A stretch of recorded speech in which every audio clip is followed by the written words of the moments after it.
Howdy, this is Mackenzie Franklin from SideGame LLC here in Colorado Springs, Colorado.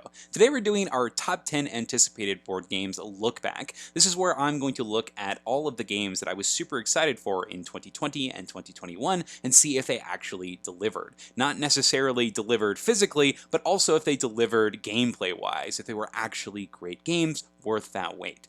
If you haven't subscribed to the channel already, please make sure that you do. It is the best way to help us grow, and for those of you already subscribed, thank you so much for the continuous support. If you want to take a look at that other video, I'll leave links in the description below, but they are the 2021 and 2020 most anticipated board games, all of the things that I was super excited about. I'm going to quickly list my top 10 from this video in particular, and then we'll also talk about some of the games that didn't actually deliver. So in this one, number 10 was Ascension Tactics, 9 was Aeon Trespass Odyssey, 8 was Endless Winter, 7 was Isofarian Guard, 6 was Townsfolk Tussle, 5 was Oath Chronicles of Empires in Exile, 4 was ISS Vanguard, 3 was Oathsworn Into the Deepwood, 2 was Terraforming Mars, Ares Expedition, and number 1 was Ankh Gods of Egypt. We also had some honorable mentions, being Nemesis Lockdown, the Gambler's Chest for Kingdom Death Monster, Cloudspire, Ankhar's Plunder, Sleeping Gods, and Marvel Champions, the Galaxy's Most Wanted. So out of all those games, there were a lot that didn't actually deliver and are still in production, some that are supposed to be on their way, like Endless Winter, but I'll quickly run through the ones that have not arrived. That's going to be ISS Vanguard, Isofarian Guard, Endless Winter, Aeon Trespass Odyssey, and Gambler's Chest for Kingdom Death Monster. So with that being said, this list is going to be in a top 10 form, starting with 10 being the one that I was not the most impressed with, but 1 being the one that blew my socks off. These are all games that I have played, and I can actually give you information on them. So that being said, let's start off with number 10 on our look back. Number 10 is going to Townsfolk Tussle, a game where you play as these villagers of Eureka Springs, and it's up to you to promote a new sheriff by beating up a bunch of different bosses. This is a one-shot scenario style of game where you are going to be playing a successive boss run. You'll have, I believe it's 3 or 4 bosses that you'll fight through, and after each boss, you'll be able to get the coins you collected to get more gear, outfit your characters, and go take on the next one. The last boss is going to have their own special setup and special rules on top of everything else, so it'll be a bit more challenge and a bit varied experience. Now, the strongest thing that this game does is be thematic. The art style is incredible. The flavor on all of the aspects, the cards, the art, the terrain, the characters themselves, and the bosses, particularly the way the bosses attack and move, is top-notch. It is the reason that this game is staying in our library, is that flavor. I really love the way that it intertwines everything, and it's just the entire experience is the interaction of this goofy cartoon setting. Now, the things that this game I wish did a little bit better were, I think that the game itself is a little bit too simple and a little bit too restrictive, particularly during the early portions of the game. In the early portions of the game, you really only have your starting equipment and maybe 1 or 2 items, and you're very much at the mercy of whatever the deck of items is going to give you. You don't have a lot of options and choice, and most of your initial turns are just going to be moving and doing a single action. It's kind of unfortunate because I wish that you had a bit more customization from the get-go and you felt like you were accomplishing more. And that being said, the boss itself is also extremely challenging, and it can randomly just take you out, and you may not even get to those better halves in the later portions of the game. I find this even more of a true statement in the lower player count games. So I do recommend this game at the 4-player count. I do think also that the game runs a bit long. The games can, once again, really rely on that randomness, so if you are rolling low and the boss is rolling low, it can take quite a bit of time, and I was expecting something a bit more tight because of this supposed to be a one-shot adventure. With that all being said, though, I do enjoy this game. It is not leaving our library because I do think that theme is so strong. There are also some really fun cards, small little goals that you'll try to complete during the mission, and I think that's really fun. It's very Gloomhaven-esque, where you have these little mini goals to get a benefit for yourself in the form of coins, which gets you more items, which gets you more options. And as the game does progress, then I do really enjoy the way that you're able to level up your character by getting those items, essentially. So there are some things to love about Townsfolk Tussle, and overall I do like this one. I'm curious to see what they'll do with the expansion, as they are going to be making an expansion for this, but it's not one that I pull out as much as I'd like to, because there are games that are in the boss battler genre that just do it better, and you'll even see some on this list later on. So that is number 10, Townsfolk Tussle. Up next, we have my number 9. This is going to be Oath Chronicles of Empire and Exile, a leader game by Kyle Farron, art with the design by Cole Worley. This is a game where it is all about tableau building. It looks like it's all about the warfare and manipulation, but honestly, it is a very interesting tableau builder. The way it works is you have these areas, these lands on the board that can fit a certain amount of cards, and any player can play to the land, making this tableau available to anybody at that location or whoever controls it.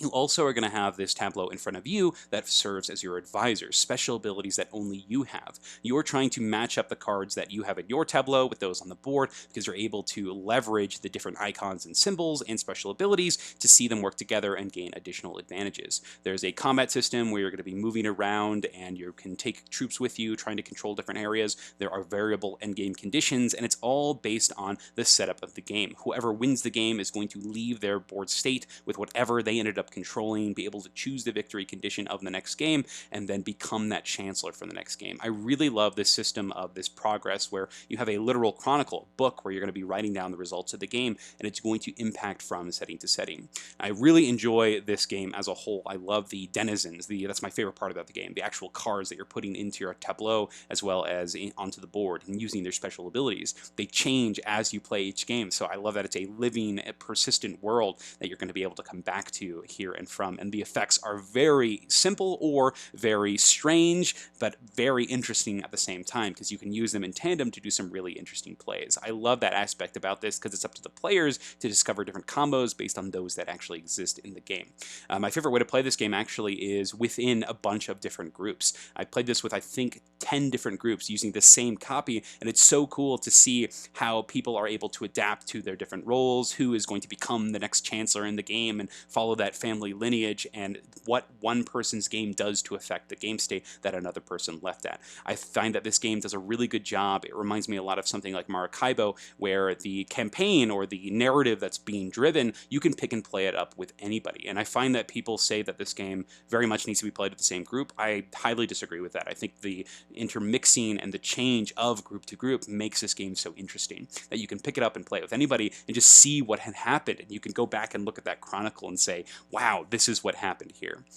Now, in the entire Leader Games library, I do think that this game falls flat on one thing, and that has to do with the turn structure. In the game, you're only going to get up to 8 turns, and these turns can start very, very snappy, but at later parts of the game, they can get very, very long. And so the game does tend to drag in those later turns, and the whole point of the Chancellor is they're trying to get to those later turns to try to win the game automatically. And that can be kind of frustrating when a core mechanism is extend the game time. If you get to the turn, I believe it's end of turn 5, if the Chancellor is still winning the current win condition, they have a chance to win. There's a very low chance that they don't win, and so you're going to be constantly trying to push as much as possible so the Chancellor doesn't control, so that everybody else gets some extra turns. So I think that this game has a lot of amazing things to offer, but I do think that the pacing of it is going to stop it from being played because there are some way more streamlined games from Cole Worley, in particular Pax Premier 2nd Edition, and I think Root also does a really good job with being streamlined. You've got that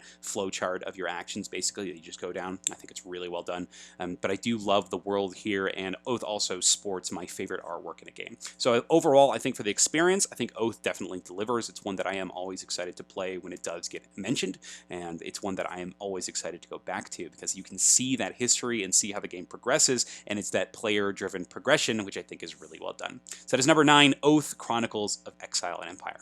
My number 8 goes to Ankh, Gods of Egypt.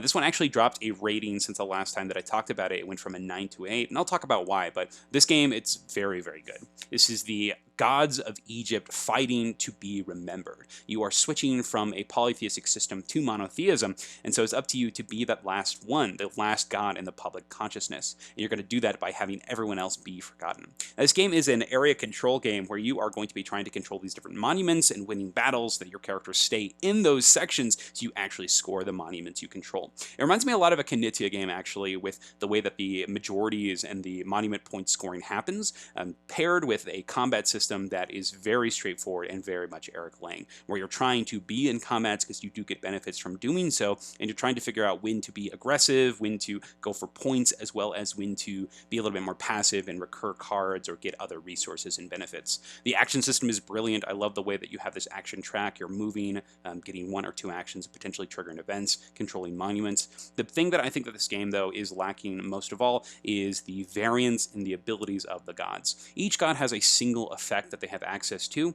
and then they have a list of upgrades that they can get doing an Ankh upgrade action.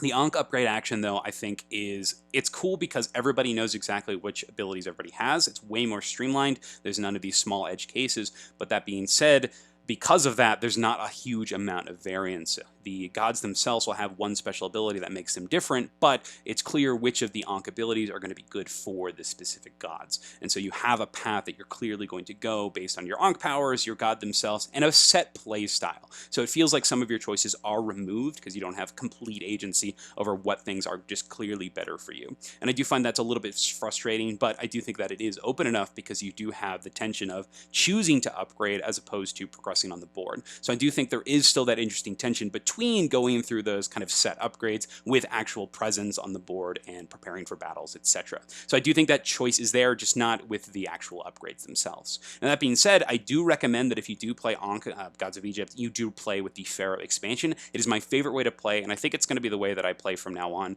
It is a version where you can actually add more cards to your hand, and you'll do this through another section of area control. So I strongly recommend this because it's going to give you that choice in upgrading powers, and you'll have a market of cards that you can potentially bid for. If for first pick, you're going to be getting less rewards. So I like that tension of making sure you get the card you want, or just getting whatever comes to you and making the most of it. I love that choice, and it's going to make you even more asymmetric as the game goes on, and I love that. So I think that that system is great. I also love the Pharaoh themselves, the new type of building. I think that it adds a lot to the game, and it's going to be my preferred way to play. Yes, I don't think I'll play this one without the Pharaoh expansion.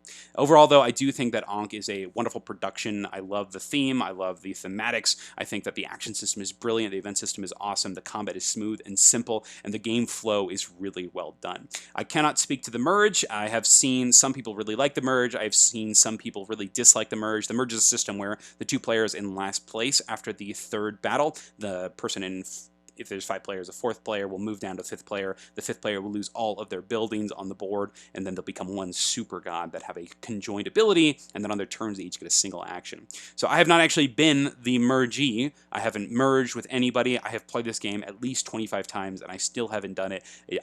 I know it's like it almost feels like bragging, but I was so close this last game. But have not merged yet, so I cannot speak to actually playing as a merged. But the players that I've seen, some people really like it, and some people really dislike it. So I think it just depends on the play group and how invested you are in the game and how much you actually have. If you are not super into the game or don't really know a lot of what's going on, I think the merge can be pretty intimidating because you do have to be on a team, and so you have to make these sound decisions and become this one voice.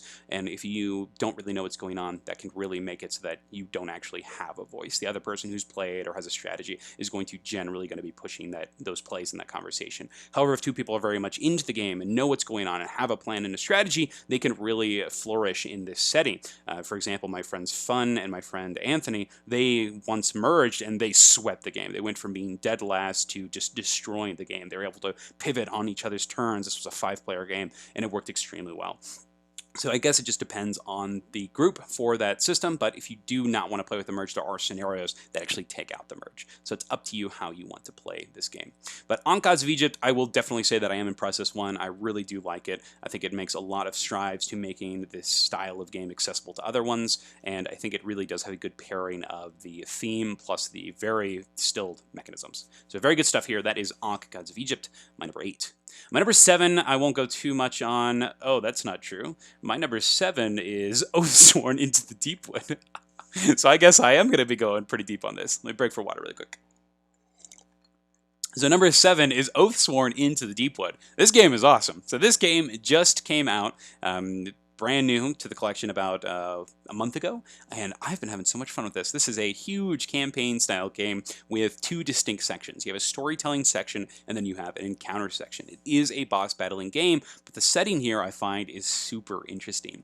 You are surviving the Deepwood, essentially a overgrown forest that has taken over the entire land. It is grimdark fantasy, and you start the game in one of these cities, these walled cities that is protected from the forest. It's up to you to defeat any of these creatures from the Deepwood. Think almost like The Witcher. You're out there hunting creatures, trying to save people from these terrible monsters. And there's a lot of interesting vibes from a lot of different properties, but I think that this theme and this setting really sets apart to make it its own. I think the story portion is wonderfully done. You have some great narration on the application that really has you going through, and you're making choices pretty consistently with small bits of story interwoven, and I love that. The skill test system is incredible. I'll talk about that in a second here, and I think that it's a great pairing, the setup in the story to the actual fight itself. And then we talk about the fights. You have this large map that you'll be putting on the center of the table, and then each of your characters will have their own character board and a set of cards. And this is really cool if you're playing with less than 4 players. You can actually turn these large setups into small single action cards.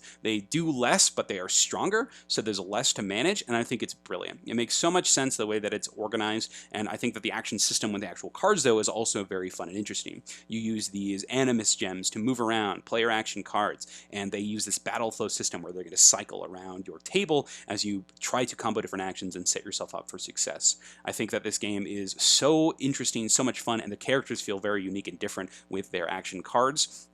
I've played 2 main characters so far. The Scion, I believe, is the first one, and the who's the other one? No, I'm sorry, the Blade was the first one that I played. A gladiator with different stances that he could put up. And then the other one that I played is the Huntress, who has these falcon tokens. And I'm telling you, the Falcons have been the ones that have impressed me the most. And when I pulled them out, I thought that they were going to be something like you summon a Falcon token and they are an extra minion that you can use around. Not the case. They are actually eagles, like something like Lord of the Rings. They will pick up characters, move them around. You can call them back. You can send them to different areas. They're almost like status conditions, but really thematic ones. And I think it's brilliant. I've never seen something like this. You compare it to other games where people have Falcons that they can send out, and it's just so different, and I love this. And the last thing, the thing I think makes this game really stand out, is the skill check system, and this is brilliant. What it does is anytime you need to check for something, a skill test, you can roll as many white dice as you want, and then based on your gear and equipment, you can roll these other dice as well. However, you don't have to actually roll dice. You can also pull from these attack modifier decks, and they are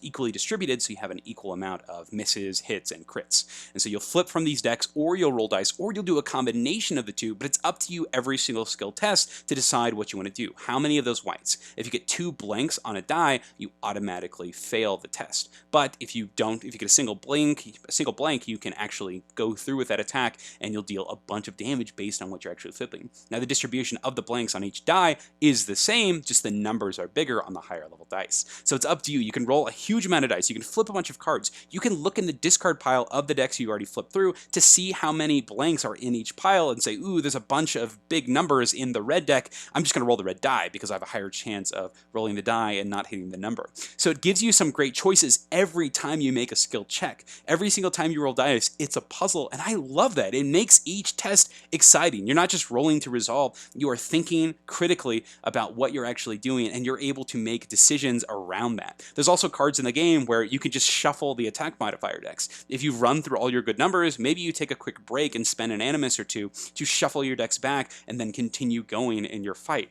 This is incredible. I love this system so much, and it's honestly going to be the thing that separates it from a lot of other games. But on top of that, the item system is wonderful. At the end of every game, you have to break one of the items that you use. You're constantly shuffling your items. You can only hold 3 or 4 items at a time, so you have a very limited amount of different knobs you're turning, so the big action decision points are going to be in your cards. But when you do use items, they go into your battle flow usually, so you can get them back and reuse them, just like all your other equipment. But I like it how the items are also going to be leveling up as you play. There's so many good things here that have made new iterations on other game systems, but I think that Oathsworn might do it the best on a lot of them. Really impressed with the flavor of the bosses. I love that it's very easy to run the different systems, and you always have the anticipation of the bosses themselves. I'm not going to get into any spoilers or anything like that, but if you are looking for a giant campaign game in the vein of Gloomhaven, Kingdom Death Monster, Midara, anything like that, I think that out of all of them right now, I think I would recommend Oathsworn Into the Deepwood. This game has actually got me to get rid of Midara because I think that the dice system here is way more compelling than Midara's, and it's something that I'm actually looking forward and always excited to come back to. And I think the story here is also really well done. The voice actor for it is Jorah Mormont from Game of Thrones. There's some great stuff here. I strongly recommend Oathsworn Into the Deepwood if you are looking for a big campaign game. They are going to be having a Kickstarter pretty soon here, so this one definitely delivered, and I see myself playing this quite a bit. Love this one. That is Oathsworn Into the Deepwood, my number 7. Number 6 is so far one of my favorite games from this year. This is Ascension Tactics, the miniatures deck building game. This is a standard deck builder. You have 2 forms of currency, one to buy new cards in your deck and one to attack. But in this case, attacking something is champion points, and these are going to be ways that you actually command your champions. Sorry, command points that command your champions. And so that will allow you to move your figures along this map to complete objectives. In most rounds, it's about controlling these different command points and generating these victory crystals, and then you're going to be sending out your characters to attack and defeat enemies as well. In the competitive version, you have this head-to-head goal. You're sending out each other, beating up each other, and just doing the best you can to complete the set objective. In the solo and multiplayer, in the solo and co-op modes though, the solo mode has you not only getting points from completing the objectives, but also from you combining the strength of your characters to defeat enemy champions. There's a lot of different ways to score points, and there's also a solo campaign that you can play through that will have you starting off with some small characters and then leveling them up and getting more and more special abilities. And the cooperative version is also very challenging because the enemy characters are going to have more stats, be more dangerous, generally more aggressive, and I really appreciate that. You actually have to coordinate and talk to your teammates. You have to figure out what different tokens you're going to be using, what cards you're buying, because the order is so important. If you buy one card, it could mean that something comes up for the other player that they can potentially purchase. Most cards will have special abilities once they're played, but a lot of them will also have the ambush effects. When you purchase them, something will happen. So I love that you not only have options for engine building in the future, but immediate effects that you can take care of right now. That's actually one of my favorite parts is the ambush system. I love how clean it is, and I love how it just makes sense. The entire package here is one that you can pull out and just start playing. There's even a scenario that's pre-printed on the board, so you don't even have to set up any of the terrain if you don't want to, if you just want to play a quick game. But the scenarios, is a whole book of them that are all varied and interesting. I love the different champions in the game and how there are some that have start of game effects, some that have effects when they kill things, and some that just have passive buffs. There's so many great choices here, and based on the champions you pick, that might determine the way that you go about crafting your deck and actually playing. In addition, I think the solo mode and the cooperative mode also have a great AI system. You'll have just 2 cards that you reveal every round, and you just do what the cards say, and the enemy cards will also level up with the players. And so there'll be a little number at the bottom here that say, hey, if you've already played 8 of cards for the enemy, you get an additional effect. It's so good. It makes so much sense. It's so easy to run, so easy to play, and so much fun. This is a game that when you open it, you'll pretty much know how to play it already if you're familiar with deck building at all, but then you have these small little rule changes that really open up the decision space, and I think that are wonderful additions. Another game that I'm very excited for the next Kickstarter. I think that they knocked it out of the park with this one. I think that Ascension Tactics is a surefire winner, and it's one that I'm enjoying in all modes of play. So that is my number 6, Ascension Tactics, the miniatures deck building game. And then my number 5 here is going to be an expansion to a game, and this has been one of the best expansions I've played in a while. This is Cloudspire, Ankhar's Plunder. So this came out quite a bit ago, and as I said before, on that anticipated release list, but Chip Theory Games does a really good job about actually releasing on time. So this is an expansion to Cloudspire. Cloudspire is a tower defense game where you're going to be sending these minions to your opponent's base, as well as heroes, to try to destroy it. You'll be reducing the hit points of that base to 0 and hopefully blowing it up, or ending the game with as much health as possible and as many upgrades as possible. Whoever has the most health and upgrades at the very end is going to win the whole game. So the Uprising expansion here has 2 new factions. The Uprising themselves, which has 4 heroes, some equipment, and lots of minion units. Now these minion units, though, are not just for their faction, they're actually mercenary units. So these mercenaries are going to get shuffled into a public market of mercenaries and change every single game that you play. And I love this. There's going to be new, fresh breath in every single game you play because of all these new mercenaries. But the faction themselves, their whole thing is is they're recruiting people from all over, so their units are generally going to be mercenaries. So you'll have all these characters with really interesting effects, and every time that you play, you're going to have some varied effects that you've never played with before. This reminds me a lot of Nugget in the Too Many Bones game, where you're not just playing with your character, but also the entire treasure deck. In this case, it's the entire mercenary pile, and you're able to get a lot of cool effects and abilities that might not have been possible elsewhere. So awesome. I love this in general. And the next faction that was released was Horizon's Wrath, an entire faction that's based on the mechanism of their ship. Their ship is a huge pirate ship, and I love this. You have a pirate ship that's actually movable. It can change where it is. It has these turret cannons that are going to be on the sides here, and they shoot in straight lines. They'll shoot cannonballs out, so you can be extremely aggressive with how you're spending your source resource that you may use for upgrades. And you also have these leaders that are just so interesting. You have some that can do extra damage, but don't really ever get permanent upgrades. You have the Swabby faction unit that is going to be your way that you continuously upgrade your minions and also provide a buffer of health. There's just so many interesting gameplays that you can make. And I've played this faction about 6 times now, and the faction itself, I have played a different strategy each time. I've done a bombing strategy with Swabbies. I've done one where I focus on just the ships. They have these directional ships that only shoot in a certain direction. I've gone really heavy on just making sure that I have a solid foundation on my base itself. It's been really cool just to see what sort of options are available with the Horizon's Wrath. So 2 brand new factions that really change the way you think about approaching the game and just the entire approach, and I really appreciate that for expansions in general. You also have new setups in the form of these hardcover books, these new scenario books for Horizon's Wrath.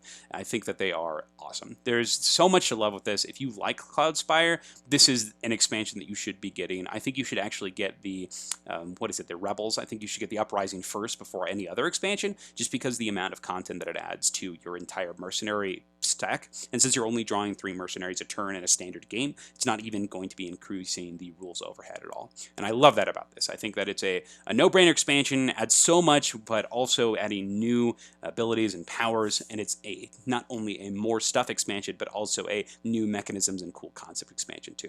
So lovely choices here with the Uprising and the Horizon's Wrath, and I strongly recommend it if you're a fan of Cloudspire. So as my number 5, Cloudspire, Ankhar's Plunder.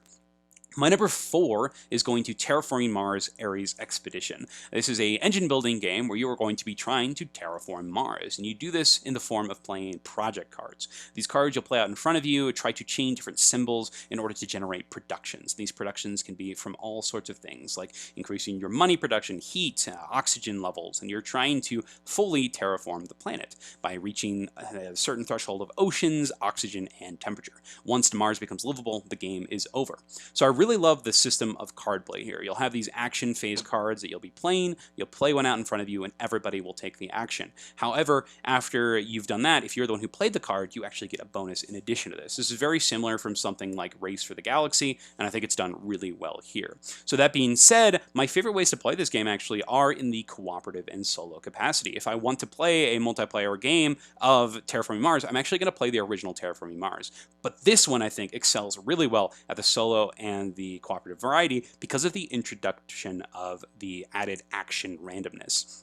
The way it works is you only have a set number of rounds to terraform the entire planet yourself or between the 2 players. And at the start of each turn, you are going to, in the solo mode, you're going to shuffle up a deck, and then you'll flip over the card, and that's the action that the solo AI does. So you'll have to try to predict what cards are coming out. And as they reveal cards, they are going to go through the whole stack of action cards. They'll have 5. You'll be able to determine what specific cards are coming out. It's a true puzzle with some push your luck, which I love, particularly in the form of action economy. You're always deciding between whether you're playing these cards that you know that you need to play right away with your action card, or chancing that the opponent may play that so you can skirt out an extra action or an extra production or some extra card draw when you're trying to look for specific combos. I love this solo mode, and I think it's a great implementation, and I wish that something like this existed in the original Terraforming Mars, because I do think that that original solo mode is interesting and challenging, but I think it's missing that great push your luck style that this one implements. In addition, the cooperative mode is also very cool because you will have that same objective objective, but you're coordinating with your partner, so constantly talking about the cards you're going to play. You also have options during the game to switch cards between both players' hands, so you're not only looking for things that benefit you, but also things that benefit your opponent. Sorry, not opponent, your partner. And I love this. I love that you're constantly on the verge of thinking about others the entire time and working together to try to get a common goal finished. You're still playing this game at the end of the day. Your opponent is that board, though, and I love that. I love that you are going to be constantly collaborating about what's going to be best for who, and trying to play your cards in the appropriate sequence to make sure that it all is done well. So I really enjoy this experience. I think that they've retained the engine building from the original. They have changed some of the mechanisms, but they have added some new ones with the ability to generate card drop production, which I love. And I really enjoy the fact that some of the action cards here also allow you to just draw more cards. There's one in particular, the research action, that I think is a great addition as opposed to the original, where you play the research, you get to draw 5 cards if you play it, keep 2. And this is straight up from Race for the Galaxy, but I think this is really important for a game that has so many single cards. Every single card is unique in this game, and especially if you're building for a specific strategy, being able to dig for 5 cards out of the deck to try to find a card that fits that strategy is extremely helpful. So I think some amazing things done here with Terraforming Mars Ares Expedition. Didn't disappoint, and I am so excited again for the expansions for this that are about to show up. You're going to have new upgraded cards that are going to change the abilities. You can increase your own action card, which is awesome. You also are going to have a new cooperative mode where you're going to be able to try to stop the Mars that's already been terraformed from falling into total disarray, and then some other new effects and new cards. So I'm very excited for this addition of milestones and goals. Let's see if that adds to this even more. Love it. I'm so excited. This is one that is just, it's thrilling to just think about. So that is Terraforming Mars Ares Expedition number 4. What can beat that? Number 3 goes to Nemesis Lockdown. Now, Nemesis is one that we have a whole holiday for here. We celebrate Nemesismas religiously here in Colorado Springs, and we all get together and play Nemesis quite a bit. So I think that Nemesis is an incredible experience playing the Alien universe games. You are trying to survive, working together, maybe not, with your different teammates, and trying to get out alive and complete your objective. In Nemesis Lockdown, you're not playing the original Alien game, you're playing something more akin to Aliens, where you have an established base on the planet of Mars, and you have some people that have come in from the old Nemesis. They've survived. They understand that the aliens are here, and they know what's going on, and they have some knowledge about the whereabouts. What this translates to into gameplay is they start off in their own quarantine section and need to get and find their weapons and come back and reconvene with the rest of the group, while the rest of the group starts just working at the base. They have all their gear, they're ready to go, but this game is brutal. This takes the original Nemesis and amps the difficulty up dramatically. However, to pair with this, they've made all of the characters in the game much stronger, and I think that's where this game shines. I would not recommend this game for a group that has not played Nemesis before, personally. I don't think I would start with this one, because I do think that just understanding the core mechanisms of Nemesis is pretty great. Understanding the relationship between your cards and the board, and the risk between the ambush, as well as kind of timing when to betray and when to not if you are going for that route. I think it's pretty important to know just kind of the cadence of the game overall, but I think that the expansion itself is truly awesome. And the greatest thing about it is the fact that those characters are so interesting and so powerful. For example, the Lab Rat is one of the characters that you can play as, and their whole thing is they can manipulate noise, they can manipulate infections that they draw, they can manipulate the events and the ambush effects that they pull, which is incredibly powerful. Nothing like that existed in the base game. So just having a character that can do that is a huge asset. And I think that is the biggest thing here, is each player is a huge asset. So this game really does push for cooperation and coordination. It wants you to work as a team while still keeping those goals in mind. If you go on your own in this game quite a bit, I've played this one I think 8 times now, you are probably going to die if you go on it alone. These characters and the powers and the abilities of the enemies, they're going to hunt you, they're going to chase you down. So keeping those team members alive, because the team members' cards are so powerful, is very beneficial. It's going to be what keeps you alive. And I think that is awesome. You have a reason to stick together even more, but you are immediately rewarded with that reason because you're able to play these awesome cards. You're able to coordinate, work together, do this interesting stuff that on the board. You have some characters even that serve as sentries and can keep the others in line, and I love this. I think this is such a great system. The characters are unique, interesting, the effects are very cool, and I think that the game is appropriately hard to match the strength of these characters, and I think that is awesome. They've created a system and an experience that's going to be challenging, but also going to reward those who really stick with it and work together. So I love this one. I think it's a great addition. I have not played the new Sithrid alien set. I'd like to beat these, I think they're called the Night Stalkers. I'd like to beat the Night Stalkers before I move on to the Sithrids, but I am not disappointed at all with Nemesis Lockdown, and I think it's a very worthy entry to the Nemesis franchise. Another 10 out of 10, honestly. It just takes what I love, makes it a bit more challenging, but also ramps up those player powers to match it. Incredible experience. This is my number 3, Nemesis Lockdown. And my number 2 goes to an expansion for Marvel Champions, the card game. Marvel Champions is my favorite game, period. I think that this game is incredible. These last couple of days, right before summer ended, I literally played it for like 3 days in a row. I didn't play any other game. It was incredible. I was finishing that summer strong. But the Galaxy's Most Wanted expansion, I think, introduced some incredible things to the game, things that I am so happy that they're here, but also some things that a near miss, very, very close to being the number 1 on this list, but we'll go ahead and talk about that in a second. So if you're unfamiliar with Marvel Champions, it's a card game where you play as heroes fighting villains. It's a completely modular game. You'll take any hero you want, fight any villain you want, and then take these modular encounter sets and shuffle them into the villain deck. You'll set out your play area, and then you'll fight. The heroes win if they knock out the villain twice, and then the villain wins if they knock out one of the heroes or complete their scheme, whatever thing they're trying to complete. This expansion in particular adds 2 new heroes. It adds Rocket Raccoon and Groot.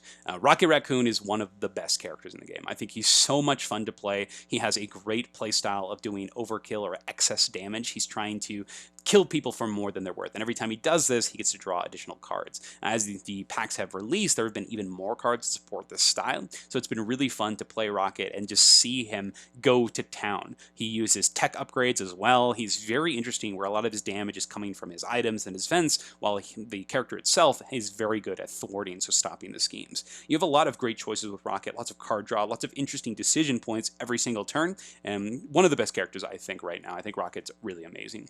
Inversely, you have Groot, which is actually, in my opinion, one of the worst characters, unfortunately. He's got a whole gimmick where he's going to be spending these growth counters to do things. Every time he takes damage, though, he loses those growth counters. So you have to do basically nothing, put yourself to the sidelines to actually get enough growth counters to do something. It's not a playstyle that I really enjoy. And the fact that it's not optional to lose those growth counters really hinders him. He's got a lot of do-nothing turns where if he's defending, he's doing nothing. He is going to be playing maybe 1 or 2 very strong events after a long time, but the build up to that is not worth it in my opinion. Just not a very exciting character to play, and honestly at this point I think I'd actually rather play the Hulk than Groot. And for those players who play Marvel Champions, the Hulk is pretty much known as like the bottom tier, the player that people don't really want to play as. I actually find myself playing Hulk a lot recently, particularly with some of the newer cards for him, and I've been enjoying it way more than I've been enjoying my Groot plays. But all that aside, just because you have good heroes, all the heroes are backwards compatible, obviously, but the new villains and the new scenarios that were introduced into this game, they are also a mixed bag. And once again, this is what's stopping it from making this number 1 on this list. But the heroes come from great heroes to incredible heroes to dumb heroes to super challenging heroes. You have Drang and you have Nebula, which I think are 2 awesome heroes. So, 2 awesome villains. Drang and Nebula. Drang comes into play with all of these terrible Badoon, the huge alien invasion arc, and I think that's great. This is a wonderful scenario. You can amp up the difficulty as much as you want, and it's a challenge, but also very fun. I think it's very well done. So the Drang scenario is wonderful. I think the collector scenarios, there's one that I find just not that exciting. It really restricts your deck choices and what you can actually play. So not a big fan of the first collector scenario. There are ways to defeat him, but it's not very exciting to play. And then you have the second collector scenario, which is, I think, a little bit more interesting, where you are going to be trying to focus strictly on thwarting and trying to push forward through the mission, the level. You're trying to get your ship back, the Milano, and move forward. And then you have Nebula, who's a bit of a grab bag. I still think she's pretty good to play against. She has these technique cards that make her very scary when she activates. She can do a lot on her turn, which is very terrifying. And to repel this, you have the Milano as a asset that the players get in most of these missions. That'll give you extra resources and extra options. So I think of that mission as very fun, though. And then you also have the most challenging scenario that I've played in a while. It's up there with Venom Goblin. This is Ronan the Accuser. So Ronan the Accuser is honestly, he was the biggest bad for a long time. The strongest character in Marvel Champions, the strongest villain, and a lot of times fighting him was a a way that you could test out these really overpowered decks. And I really appreciate the game has an option like that. It reminds me a lot of Nemesis Lockdown, actually, where the game has increased its difficulty so much that it allows you to play in this environment with these super powerful heroes and not feel like you're just cheesing out a victory, feeling an actual challenge, actual something to be stressed about, something to worry about with these hard hitting heroes. So playing someone like Captain America or Doctor Strange or Spider-Ham against Ronan the Accuser has been so much fun. I love seeing what I can do with the system and using all the busted combos and going all out on a character that can take it and can dish it right back out. So I think Ronan the Accuser is a wonderful addition to the game, and I'm glad that they released these characters that truly are difficult. So awesome. I love it. I love that it's not every single character in this scenario that is so crazy difficult. You also have some great characters that you can play against all the time. So once again, Drang and Nebula, I think, are great picks just in general. And the hero, Rocket Raccoon, I think makes up for the shortcomings that Groot has portrayed. But overall, I think that this expansion is good. I normally just play it for the cooperative stuff. I'm not a big fan of the campaign settings, so I'm not going to talk too much about that. I've only played through it once, and I think it's fine. I would rather play this as a single-shot game, though. It's my preferred way to play. But I think that this expansion is awesome. And the expansions for Marvel Champions have just been getting better and better. So I only see my excitement level for the entire experience going up. But incredible expansion. Love this one. This is Marvel Champions, the Galaxy's Most Wanted. Go Guardians of the Galaxy. And that brings us to my number one, the game that has blown me away the most by being the most unique and the best in its genre. This is Sleeping Gods. So Sleeping Gods still retains as just the best experience from that, the one that I actually was excited about, and when it delivered, I was blown away. It offered the world of Ryan Lockett in a way that I was excited for. I was excited for this adventure. I had played Near and Far before. I'd played some of his other games, and I wanted more from the story aspect. I wanted more from the mechanisms. I just wanted more for this world because I think that the artwork in the world deserved it, and Sleeping Gods totally delivered. This is an exploration game where you play as the crew of the Manticore. You'll have the Manticore full of all of these different crew members, each crew member providing icons and a small ability in a way that they can attack. The crew management, I think, is super interesting and super fun. The fact that they are these characters on their own, and every time you play, you may pick one or two of them to really focus on and give abilities, and every reset you may change that to something else. I love this. You're able to get invested with different people each time you play. You also have this shared character, the captain, that you're going to be using to move around. On your turn, you have a simple worker placement system at the top here where you'll do an action on the boat, and then you'll resolve an event card, and then you'll take 2 actions. You can move on the board, interact with the board, heal, do something else on your character cards by spending these command points, and that's it. You just repeat this cycle. This is a game that very much when you start playing, you just keep playing. You're going to go and go and go. You'll eventually find some combat encounters, which are very challenging puzzles where you're trying to time out these correct attacks in the special areas to gain synergy bonuses, to trigger teamwork effects. You have ways to deal extra damage. You're pushing yourself to the limit, trying to use as many resources as possible, because at the end of the day, even if you keep on going through all of these events and cards, you're going to run out of time. The event deck is your timer. You're going to run through it a total of 3 times, and once you do, the game is over. You are scored based on how many totems you can find and seeing if you actually can make it home, if you can escape the Wandering Sea with all of your adventures in your brain and all of your limbs hopefully intact and your crew with you.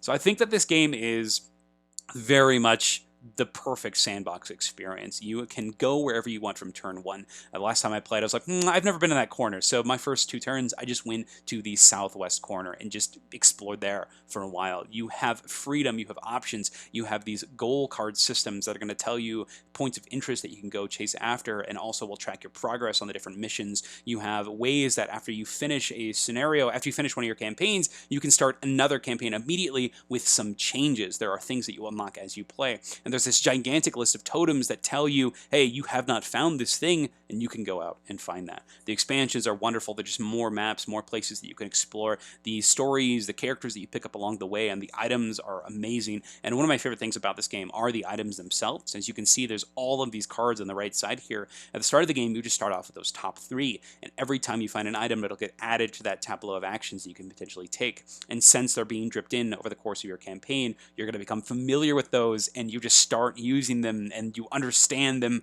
when a situation arises that you can use one of your items, you know it's there because you've been using it every so often, and you know that you have that option there. I love this game. I think that this is a masterpiece. I can't wait for Distant Skies. That is probably on the top of my list with the new upcoming content, just board games in general. I'm thrilled. I'm over the moon with this. Talking about it right now just makes me want to play more Sleeping Gods. Sleeping Gods has been like the bane of most campaign games because it does it so well.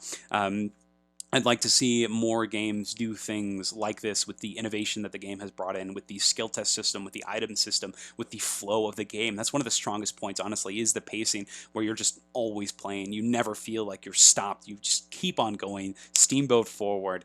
I love this game. I think it's a masterpiece. It's even got a soundtrack that you can put on in the background, and the theming is wonderful. I love this game, so I can't wait to spend my next campaign in the Wandering Sea. I love Sleeping Gods. That is my number one for the game that delivered the most during my anticipated board games look back.